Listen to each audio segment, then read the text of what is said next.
Hi there, I'm Danny Gibson, digital media producer at The Drum, and welcome to one of our chair interviews where I speak to one of the leading industry experts who we have invited to lead one of our awards juries this year. I'm so happy to be joined with Katherine Tooley, who is the Senior Vice President of Experiential at Vice Media Group. Katherine, thanks for joining us today. Thank you for having me. So first of all, thanks for being the chair for the Drum Awards for Experiential. And we're so grateful to have you on board. So we'll talk a bit later on what you're hoping to see from the entries this year. But first of all, let's start with Vice. Obviously, this year's been an interesting time, to say the least, for events. And, you know, people are spending more time at home and obviously they're able to consume events in the digital format. So how has Vice configured its strategy to interact with its audience? Yeah, I mean, ironically, Vice and Refinery 29 and all of Vice Media Group were pretty well suited for this moment because we are a digital media company first. So much of what we do in the experiential and live event world already had a halo wrapped around it in digital influencer and media strategy. So we already had a pretty good, I would say, digital presence for our physical events. But it definitely was quite a shakeup come March when we, started to realize that, some of the events and the event strategy that we had planned for the year wasn't going to be possible. So, we worked closely with all of our partners. We were able to convert a lot of those physical events that we were planning for the year into digital and virtual events.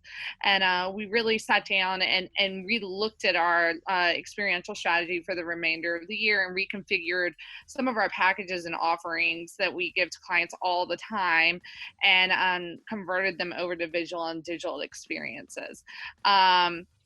We believe that a digital or virtual event done right has just as strong of an impact as a physical event, and as important as experiential marketing and the physicalness of connection and being close with people is still very relevant. We have to meet this moment and meet our times.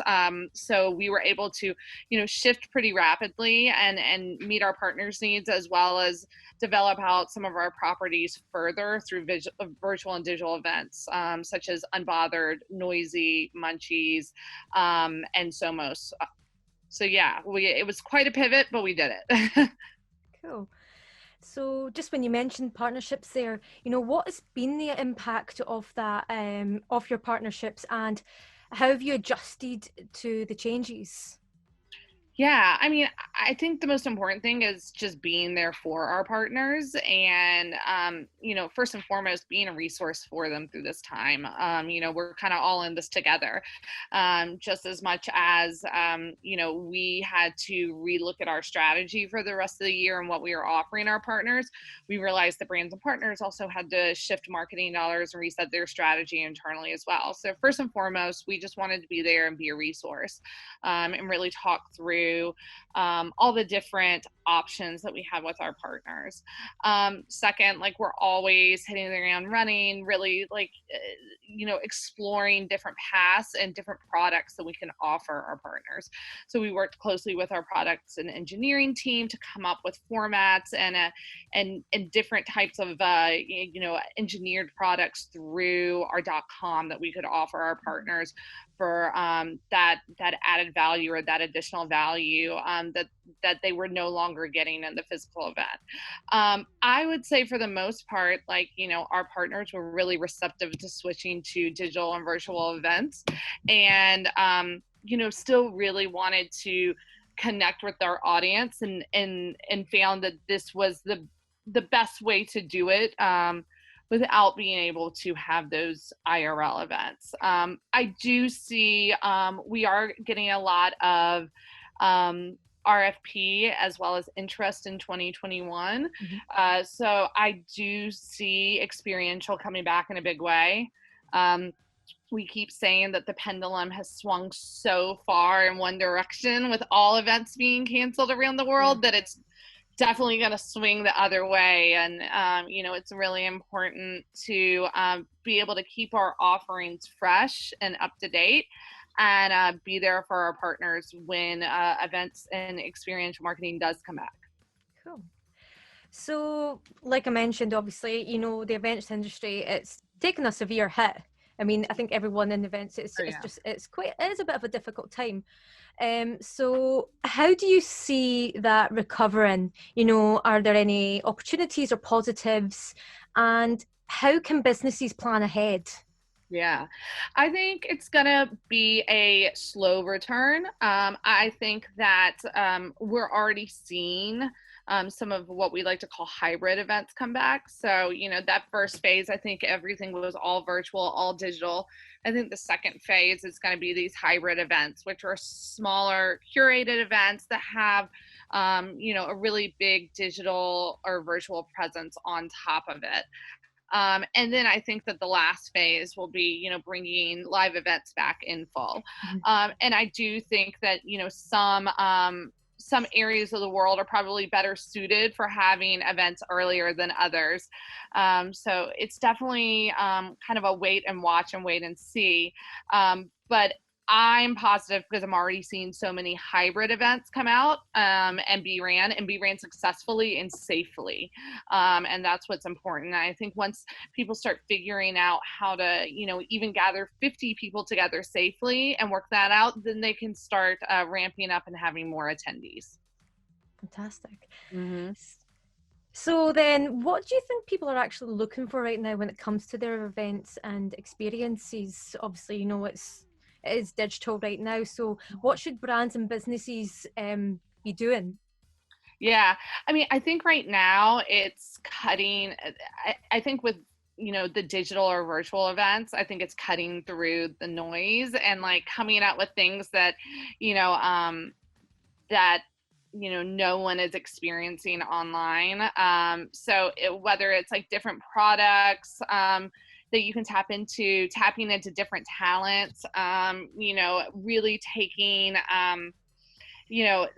things that you already do well and trying to partner with, other partners that are doing things well. It's also like an example for me that I saw the other day that I thought was so interesting was the High Museum in Atlanta, which is an amazing contemporary arts museum in Georgia. They partnered with Animal Crossing to feature some of their most famous paintings that they showcase in Animal Crossing. I thought that was such a cool collaboration, and I think at this point, like, there's definitely a fatigue of like, seeing online panels and online workshops. So I think we're at that point where you really got to get creative and cutting through the noise. And I think that that's really unique collaborations. Yeah. Really, I always like to remind my team that I want to do stuff in service of our audience. I don't want to do the whole point of experiential marketing is two-way communication. So I don't want to do something that someone would just sit down and watch. I want to do something where people are sitting and interacting and there's a Q&A, or they get to try something out, or they have some type of physical kit sent to them that they get to follow along. I think it's so important to maintain that two-way communication because remember, we're not content, we're experiential. So I think that gets forgotten about a lot in the virtual world, and it's super important to still have that two-way communication, whether that's visually, physically, and emotionally. I like that example of Animal Crossing. Yeah. They couldn't have released that game at a better time. I mean, them and Nintendo, like, they figured it out. You couldn't find a Switch here in America, I think, like, until probably last week. Yeah.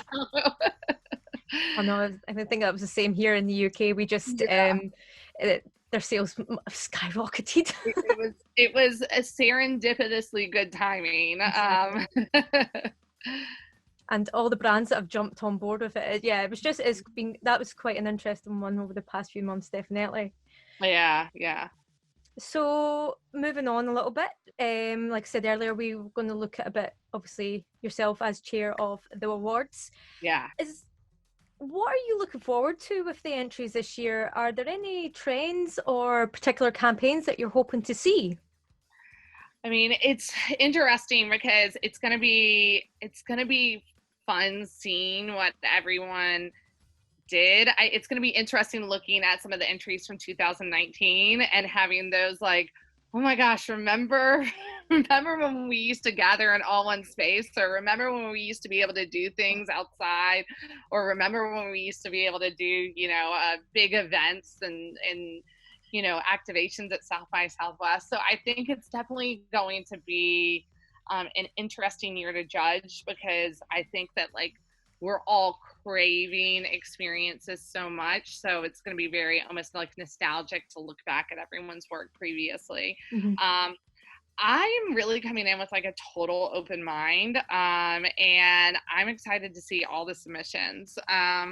There's definitely a couple of standouts. I remember from 2019 and early 2020, but like I said, I'm going to come in with a totally open mind. I'm excited to see everyone's. And again, I'm just excited to look back at all the work because experiential marketing was just having such a big moment in 2019, and even the early part of 2020. Some of even just the campaigns that we heard were about to come out were so incredible. So I'm excited. I'm just going to keep an open mind. Brilliant. Yeah. So on that then, is there one little thing maybe, let's say, is there something that you would hope that the entrants don't do then? Like obviously you're going to get a ton of entries coming in, tons of case studies. What don't you want to see from them? I mean, I think, it goes back to what I was saying earlier. About it being a two-way communication. Like, I am really interested in seeing how people use like connectivity and interactivity, as well as new technology to not only reach an audience, but then to also get feedback from the audience. I think, experiential marketing sometimes gets a bad rap for not being able to measure well, which I don't think is necessarily the case. I think that there's a lot of mechanisms on how you can measure the effectiveness of an experiential marketing campaign or an event. So I'm interested to see how each of the brands reached and met their different KPIs, how they measured, and of course, how they connected with the audience. I think I want to see a really full, well-rounded campaign. Brilliant. Yeah. So that's us for today. So we're looking forward to seeing you and all the judges in a wee bit when we host the Digital Judging Day. Yeah. So thank you, and thanks to our viewers. So please stay tuned. And watch out for more chair interviews in the coming weeks. Thanks again. Bye bye. Awesome. Thank you.